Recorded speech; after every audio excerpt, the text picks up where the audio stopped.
नमस्ते सभी को। आज मैं आपके लिए एक कहानी लेकर आया हूँ। यह एक छोटे से गांव की कहानी है, एक ऐसे लड़के के बारे में जिसने एकाग्रता की असली शक्ति को समझा। इस कहानी के अंत तक आप समझ जाएंगे कि गहरी एकाग्रता आपके जीवन को पूरी तरह कैसे बदल सकती है। हरे भरे खेतों, सुनहरी धूप और सादगी भरे जीवन से घिरा हुआ एक शांत गांव था। उसी गांव में राघव नाम का एक लड़का रहता था। वह किसी खास बात के लिए जाना जाता था। वह बुद्धिमान, मेहनती और ईमानदार था। राघव अपनी माँ के साथ रहता था और घर चलाने में उनकी मदद करता था। हर सुबह वह सूरज निकलने से पहले उठ जाता था। वह खेतों में जाता, जमीन जोतता, पौधों को पानी देता और तब तक काम करता जब तक उसके पूरे शरीर पर पसीना न छा जाता। अपना काम पूरा करने के बाद ही वह घर लौटता, नहाता धोता और थोड़ी देर पढ़ाई करता। उसे पढ़ना बहुत पसंद था, लेकिन स्कूल के काम के लिए उसके पास बहुत कम समय होता था। फिर भी गांव के सभी लोगों को विश्वास था कि राघव 12वीं की परीक्षा में अव्वल आएगा। उन्हें उसकी बुद्धिमत्ता पर पूरा भरोसा था और राघव भी अपनी ओर से पूरी कोशिश कर रहा था। अंततः परीक्षा का समय आ गया।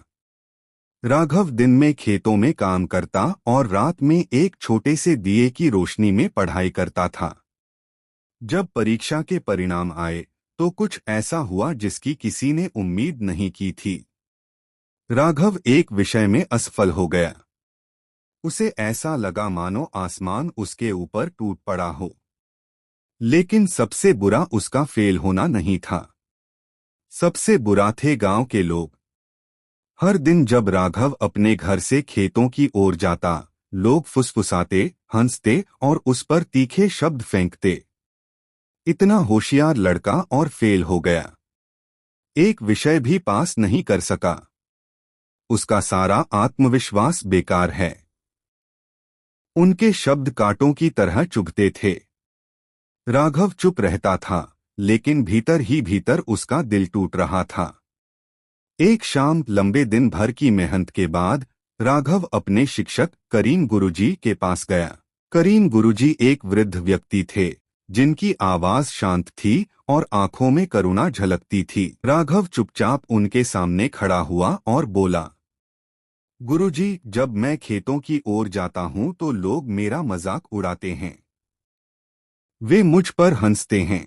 मैं यह सब और सहन नहीं कर पा रहा हूँ। गुरुजी ने उसकी ओर देखा, धीरे से सिर हिलाया और बोला, राघव, कल सुबह मैं चाहता हूँ कि तुम एक काम करो। वह क्या है गुरुजी? राघव ने धीरे से पूछा। गुरुजी बोले, एक बड़ा सा बर्तन लो, उसे पूरी तरह दूध से भर दो और उसी रास्ते से चलो जिससे तुम रोज जाते हो। लेकिन एक बात याद रखना, दूध की एक भी बूंद नहीं गिरनी चाहिए, एक भी नहीं। राघव हैरान रह गया। गुरुजी उससे इतना अजीब काम क्यों कह रहे थे? फिर भी वह अपने गुरु का सम्मान करता था, इसलिए उसने उनकी बात मान ली। अगली सुबह खेतों के ऊपर सूरज धीरे धीरे उगा। पक्षियों की चहचहाहट शुरू हो गई। गांव जागने लगा।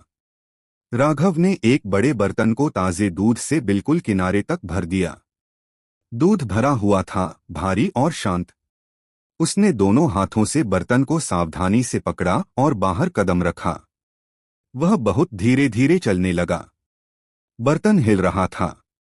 जरा सी चूक और दूध छलक सकता था। जब वह आगे बढ़ा तो गांव वाले फिर से रास्ते के किनारे खड़े हो गए, उसका मजाक उड़ाने के लिए तैयार। कोई फुसफुसा रहा था, कोई हंस रहा था, तो कोई उसे नजरों से तौल रहा था। लेकिन उस दिन कुछ अलग हुआ। राघव को कुछ भी सुनाई नहीं दे रहा था। उसकी आंखें केवल बर्तन पर टिकी हुई थीं, उसके हाथ स्थिर थे। उसकी सांसें धीमी और संभली हुई थीं। वह केवल दूध को देख रहा था, उसे सिर्फ अपने दिल की धड़कन सुनाई दे रही थी और वह बस एकाग्रता को महसूस कर रहा था। उसके आसपास की दुनिया धुंधली हो गई थी, आवाजें खो गईं, चेहरे गायब हो गए, यहाँ तक कि सबसे जोर की हंसी भी दूर की गूंज जैसी लगने लगी। उसके लिए उस पल बस एक ही चीज असली थी, उसके हाथों में पकड़ा हुआ बर्तन। वह खेतों तक पहुंच गया। दूध की एक भी बूंद नहीं गिरी थी। बाद में वह अपने गुरुजी के पास वापस लौटा। गुरुजी, राघव ने कहा, मैं बर्तन पर इतना ध्यान लगाए हुए था कि रास्ते में मुझे कुछ भी सुनाई नहीं दिया। गुरुजी ने हल्की मुस्कान के साथ कहा, यही तो मेरा तुम्हें सिखाने का उद्देश्य था। जब तुम अपने काम, अपने लक्ष्य, अपने सपनों और अपने उद्देश्य पर गहराई से ध्यान लगाते हो तो लोगों की बातें अपनी शक्ति खो देती हैं, उनका शोर अर्थहीन हो जाता है, ठीक वैसे ही जैसे आज हुआ। राघव ने अपने भीतर कुछ बदलता हुआ महसूस किया, एक नया सुकून, एक नई शक्ति। उस दिन के बाद राघव ने दूसरों की बातों की चिंता करना छोड़ दिया। उसने पहले से कहीं ज्यादा एकाग्रता के साथ पढ़ाई शुरू की। वह खेतों में भी गहरे सुकून के साथ काम करने लगा। वह आत्मविश्वास के साथ चलने लगा, क्योंकि वह एक रहस्य समझ चुका था, एकाग्रता शोर को मिटा देती है। राघव के जीवन में असली मोड़ तब आया जब उसने यह समझ लिया कि जब मन एकाग्र हो जाता है तो दुनिया अपने आप शांत हो जाती है। उसे यह समझ में आ गया कि अब तक वह अपने दिल की आवाज से ज्यादा गांव वालों की बातें सुन रहा था। लेकिन जब उसने दूध से भरा बर्तन उठाया तो उसने कुछ बेहद शक्तिशाली अनुभव किया। जो मन अपने लक्ष्य पर पूरी तरह केंद्रित हो जाता है, उसे कोई छू नहीं सकता। उस एक क्षण ने उसे हमेशा के लिए बदल दिया।